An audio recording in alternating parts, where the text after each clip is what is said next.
A trifling article. It's short, but it's important. It really, that's sort of a fundamental thing. Like, what's the title referred to? That's kind of basic. This episode of Trifles is made possible by listeners like you who support us on Patreon and Substack. To learn more, go to patreon.com/trifles or trifles.substack.com. Welcome to Trifles, a weekly podcast about the Sherlock Holmes stories.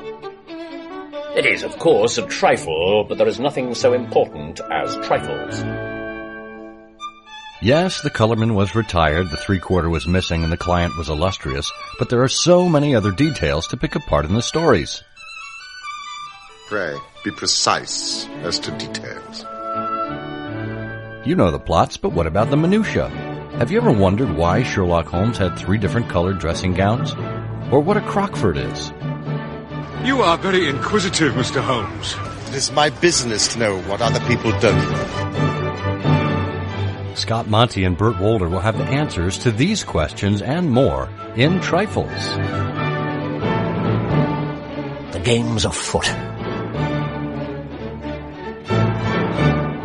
Episode 436, The Solitary Man-Uscript. Hello and welcome to Trifles, the Sherlock Holmes podcast where we get into the details in the Sherlock Holmes stories. I'm Scott Monty. I'm Burt Wolder. And Burt, I am glad not to be a solitary man. Oh, me too. Me too. We should get a bicycle built for 2 and stick the Trifles logo on it. We could go around and hand out ice cream cones and lollipops to unsuspecting children everywhere. Yeah, that's true. Although the problem would be, if I wanted to go one way and you wanted to go the other, that would be. Maybe we should just get 2 bicycles and Velcro them together. Maybe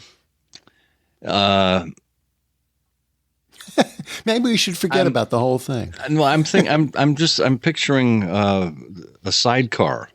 And, those 2 British women who used to cook together. What was the name of that show?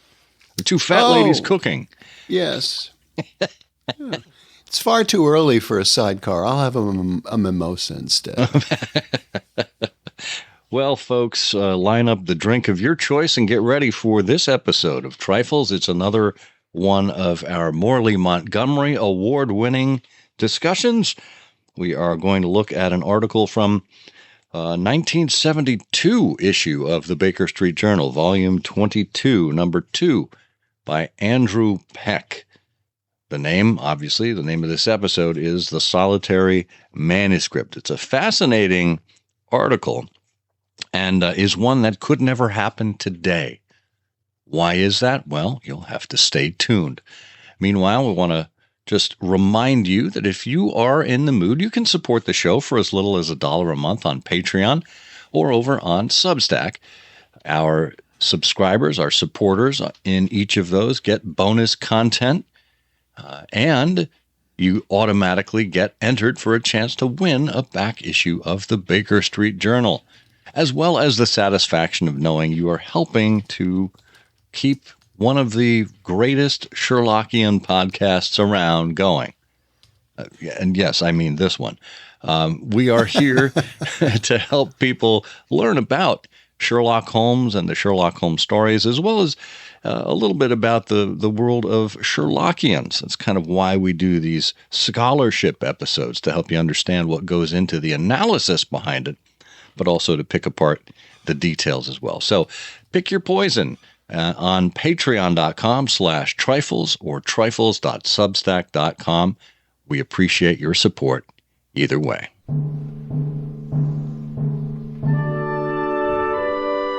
Well, this Morley-Montgomery Award winner comes from 1972. And Burt, you and I both know Andy Peck. Yes, absolutely. He's a fellow member of the Baker Street Irregulars. We've been at many meetings and dinners with him. He started out his Sherlockian journey as a young man. He was in his teens. He began writing scholarly Sherlockian articles while he was still in high school. And this article in the Baker Street Journal he submitted while he was a student at Cornell University. And it was perfect because he discovered, as he'll tell us in the article, while he was at Cornell, that there was a manuscript of one of the Sherlock Holmes stories in the library at Cornell. Now, the reason this research can't happen today is because Cornell University sold that manuscript in 1979. It went up for auction, and I am proud to say I have seen this manuscript and touched this manuscript in person at the home of Glenn Moranker. This is one of the many manuscripts that Glenn owns. And it is really something to behold. And it was Andy's investigation of this manuscript that I think put to rest a long-standing question. That question is, who was the solitary cyclist? Have you ever thought about that? Yes. I have. Yeah. Who have you always considered the solitary cyclist to be? Well, I must admit, because the case revolves around Violet Smith and her travels on her cycle, I took without thinking that the solitary cyclist was indeed Miss Violet Smith. And that's a fair assessment. I think a lot of people have considered Violet Smith to be the solitary cyclist. Now, of course, you've also got this gentleman on another bicycle, hunched over the handlebars with sunglasses on and a beard and his hat pulled down. That some people think, well, that might be the solitary cyclist as well. And that is what Andy set out to prove or disprove in this paper. Yeah. Interesting. And there is a little precedent for assuming that it would be the client, because after all, you have cases like the engineer's thumb. And obviously the engineer's thumb refers to Hatherley, who has lost his thumb and is Holmes's client. And so here's a case as a solitary cyclist. So you might be inclined to take without question the fact that this is probably a reference to the client, Violet Smith. But there you go. Failed lodger. The lion's mane. Oh, wait, that wasn't the client. No. Yeah. Not, the retired colorman. Right? Yep. Yeah, there's the resident patient. Well, that was actually the doctor's patient there, Blessington. But yeah, but sense. It's the major, it's the major personality in the thing. Yeah. Well, Andy gets going here. This is from June, as you say, June 1972, and puts it on the table. He says, the problem of whether the term solitary cyclist refers to Violet Smith or Bob Carruthers is a point of contention. The term appears only twice in the case, and of course in the title. And the two relevant passages he gives us are, first, Watson's statement, "I will now lay before the reader the facts connected with Miss Violet Smith." And I'm going to tell you the punctuation of this sentence. "The facts connected with Miss Violet Smith, comma, the solitary cyclist of Charlington, comma, and the curious sequel of our investigation, comma, which culminated in unexpected tragedy." Now, you should have done that like Victor Borga.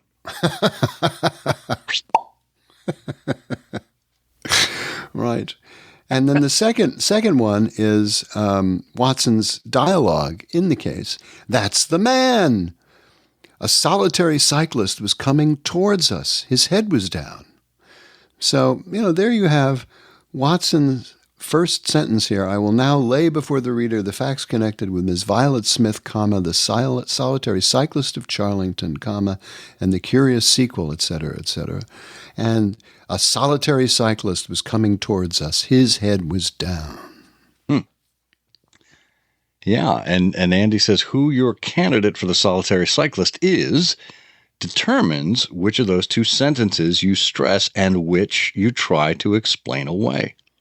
Those who favor Miss Smith rely on the first. For example, Vernon Goslin has said, I cannot subscribe to the Carruthers school of thought as the words "the solitary cyclist" follow immediately after Miss Violet Smith's name in the opening paragraph. And that was in Footsteps of Sherlock. In the Footsteps of Sherlock Holmes quiz in the Sherlock Holmes Journal in 1968.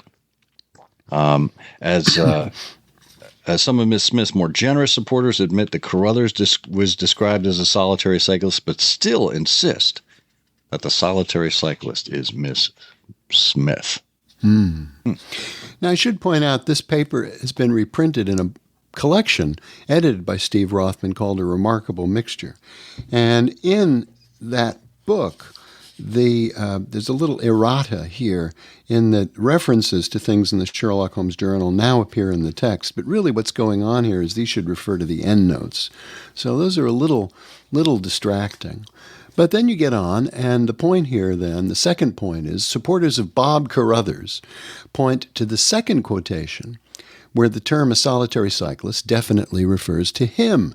They do not feel that the use of the indefinite article matters. They feel that the advocates of Miss Smith have misinterpreted the first reference. D. Martin Dakin says, quote, the solitary cyclist of Charlington can equally well refer to him, Carruthers, if it is taken not as a description of Violet Smith, but as a second item in Watson's list, i.e., A, Miss Violet Smith, B, the solitary cyclist, Carruthers, and C, the curious sequel. The only point against this is the comma after Charlington, but I doubt, says Dakin, if Watson was particular enough about the niceties of punctuation to make this a relevant argument. You think Watson was an Oxford comma guy? Good question. I don't know that Dr. Watson was regularly consulting a grammar reference. And then, so as it would appear that the answer depends greatly on grammar, the indefinite article versus the definite article, comma versus no comma, says Andy. Now we're back with Andy. It would seem that nothing new could be added, and that, as often occurs in Sherlockian realms, the problem would be deadlocked with two equally possible answers. Fortunately, in this case, that will not be so, because evidence has been uncovered that gives a definite, incontrovertible answer to the question, and the evidence is the original manuscript of the story. Dum, dum, dum. So it's worth pausing again on this initial statement. I will now lay before the reader the facts connected with Miss Violet Smith, the solitary cyclist of Charlington, and the curious sequel of our investigation. So there it is. Smith, solitary cyclist, curious sequel. So solitary cyclist being a modifier for Miss Violet Smith, a descriptor, or a second element in a series of three. See how that works? So Miss Violet Smith, the solitary cyclist of Charlington, and the curious sequel, versus Violet Smith, the solitary cyclist, and the curious sequel. So it's a trifle. It's one of these trifling things. So I'm glad that Andy's paper actually focuses on it. And he says, I'm not trying to be melodramatic by delaying the presentation of my evidence, but I think a short aside wouldn't be too much out of place. Now, I learned the whereabouts of the manuscript a short while ago when I received a letter from Peter Plow, who's done a lot of research on locations of the manuscripts. And, of course, now, and we'll have a link to this in the show notes, there is a census of all the manuscripts that Randall Stock keeps on his Best of Sherlock Holmes website. And that's where you can see the location of all of the known manuscripts in existence. So Peter wrote to Andy, wrote to Andy, told him that the manuscript of the Solitary Cyclist might be in the Olin Library at Cornell University. So, writes Andy, I soon found myself in the rare book room holding an original Doyle manuscript in my hand. but not quite believing that they were actually going to let me read through the manuscript in order to collate it with the printed version that appears in the annotated Sherlock Holmes. Now, there are one or two interesting differences in the two versions, but there were two changes that gave me definite proof, as far as Doyle and Watson were concerned, that the term the Solitary Cyclist referred to Bob Carruthers and not to Violet Smith. What were those changes, Bert? Well, the changes occurred in two of the three places where the term Solitary Cyclist appears, in the title and in the first paragraph, which, it will be noted, are used for evidence that Miss Smith is the solitary cyclist. In the manuscript, that first quotation reads, "I will now lay before the reader the facts connected with Miss Violet Smith, comma, the solitary man of Charlington, comma, and the curious sequel. Man is crossed out, and the correction, cyclist, appears above it. The same change occurs in the title on the first page. From this, I think it can be seen that the identity of the solitary cyclist is finally proved to be Bob Carruthers." And Andy then reproduces in this article the photo of those 2 points in the manuscript. So you can see in the handwriting where the adventure of the solitary man has been crossed out and cyclist has been put above it, and then in the text, Violet Smith, comma, the solitary man has been crossed out of Charlington, and cyclist has been put in above it. Wow. Can you imagine this story being titled The Adventure of the Solitary Man? How? What kind of reaction do you have just instinctively to that title versus the title by which we know it? Well, it's just not very interesting, you know. But the interesting thing, and this is why these manuscript series books that the BSI produces are so interesting, you can see how it was originally written. What was originally written was, now lay before the reader the facts connected with Miss Violet Smith, the solitary man of Charlington Common, and the tragedy, which curious sequel of our investigation was illuminated. And then all of that stuff at the end is crossed out. And, you know, the real sentence is obviously, you know, much more elegant. The solitary cyclist of Charlington and the curious sequel of our investigation, which something an unexpected tragedy there. Can't quite make out the handwriting. Ended in unexpected. Oh, yeah, culminated in an unexpected tragedy. Yeah.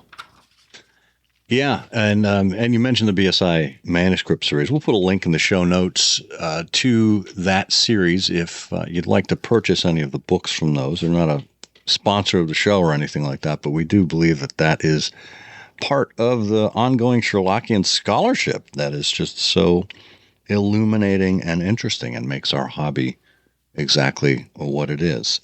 And just as a point of trivia regarding this Morley-Montgomery Award-winning article, this is the shortest of all Morley-Montgomery Award-winning articles ever written. So kudos to Andy Peck for doing that. And that is just a trifle. Lovely. Lovely. This Morley-Montgomery Award-winning article is so short, I guess you could call it a trifling article. It is, of course, a trifle, but there is nothing so important as trifles.